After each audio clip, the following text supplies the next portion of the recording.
Welcome back to new video GCD channel. और आज हम लोग पढ़ने वाले हैं क्वेश्चन नंबर 11। तो चलिए स्टार्ट करते हैं। तो ये पहला है 10a का मान सदैव 1 से कम होता है। चलिए मान लेते हैं 10a के लिए कोई त्रिभुज है जिसकी ये भुजा 3 है, ये भुजा 4 है और ये वाली 5 है। ठीक है, तो इस त्रिभुज के लिए अगर ये वाला कोण थीटा मान के देखें तो क्या आएगा, लंब बटे आधा, 4/3 आएगा। ठीक है, तो इस 4/3 में मान लो tan थीटा बराबर 4/3 है, तो क्या ये 1 से कम है या ज्यादा है? ये 1 से कम है या ज्यादा है? तो 1 के बटे में कुछ नहीं है, 1 मान लेंगे। जब इसको 3 को यहाँ पर बराबर किया जाएगा, गुणा करी जाएगी, तो क्या आएगा 3/3।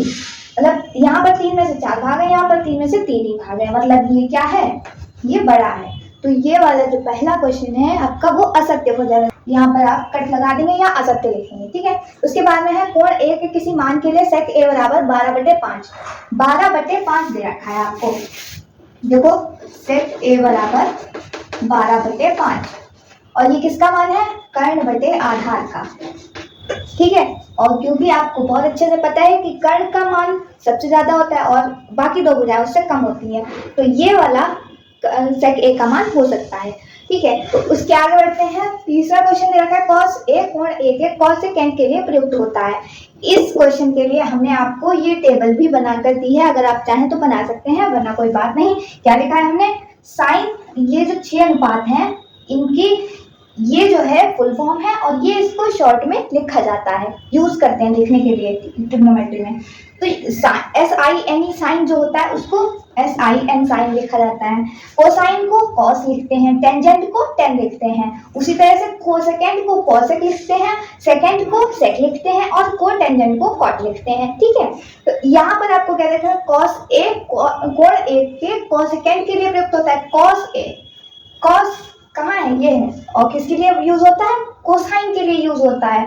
लेकिन यहाँ क्या लिखा है, कोसेकेंड के लिए, इसलिए ये क्या हो जाएगा, गलत हो जाएगा। और इससे पहले वाला ये वाला सही हो जाएगा। ठीक है, इसके बाद में कॉट ए कॉट और ए के का गुणनफल होता है, ये नहीं होता है, ये एक अनुपात होता है। ठीक है, और किसके लिए यूज होता है, कोटेंजेंट के लिए, यानी कि कॉट ए कोण ए का होता है कोटेंजेंट, ना कि कॉट और ए का गुणनफल होता है, इसलिए ये भी गलत हो जाएगा।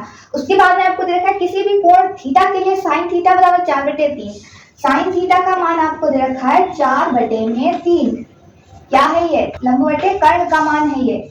और आपको त्रिकोणमितीय अनुपात में सबसे पहले यही सिखाया जाता है कि सबसे बड़ी भुजा जो होती है वो क्या होती है, कर्ण होती है, और कर्ण का मान सबसे ज्यादा होता है, इसीलिए तो वो बड़ी भुजा होती है। और यहाँ पर क्या रखा है, लंब का मान ज्यादा रखा है और कर्ण का मान कम दे रखा है, इसका मतलब ये गलत है। ठीक है, तो इस तरह से इनको हम लोग सॉल्व कर लेंगे। अगर आप चाहें तो ये त्रिकोणमितीय अनुपातों की फुल फॉर्म दे रखी है, आप जाकर लिख सकते हैं। उसके बाद में ये आपको एक इन्फॉर्मेशन टाइप से देनी है, त्रिकोणमिति के जनक का नाम है हिप्पार्कस। ये थी हमारी आज की वीडियो, उम्मीद करते हैं समझ में आ गई होगी। अगर वीडियो समझ में आई हो तो लाइक कीजिएगा, चैनल को सब्सक्राइब कीजिएगा। फिर मिलते हैं एक और नए वीडियो के साथ, तब तक के लिए धन्यवाद।